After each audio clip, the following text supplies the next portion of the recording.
Salut les gens, vous m'avez énormément manqué. Je sais, certains se disent Nader ne fait plus de chroniques, Nader a le syndrome de la page blanche, Nader... Je vous emmerde. Mais je suis ravi de vous retrouver, un peu comme un phénix.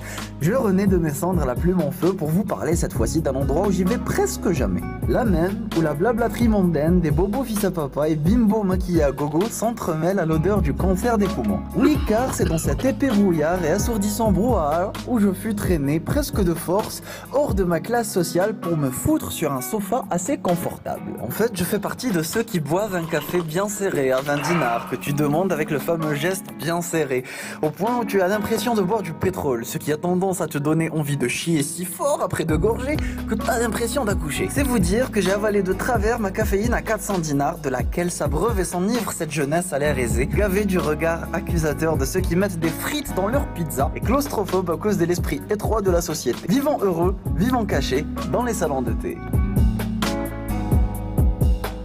Le seul endroit où les filles peuvent fumer tranquillement, et mon dieu, elles fument énormément. En fait, comme maintenant que leurs voitures, les toilettes et les salons de thé pour fumer à leur aise, du coup ces cheminées ambulantes fument tout autant qu'elles ne parlent. C'est vous dire qu'elles en font tout un paquet. La pudeur et les préjugés se laissent à l'entrée. Ici, on est venu se détendre, fumer de la chicha goût pomme, écouter une bonne musique, se trouver un petit halab à attirer avec certains attraits, puis attraire avant de tirer un trait sans plus d'intérêt. Parler de tout et de rien, des couples qui se forment, de ceux qui se déforment, parler de la virginité, parler de tabou, parler d'hypocrisie, parler du travail, des études, se désinhiber puis s'exhiber dans une lumière tamisée et une ambiance feutrée.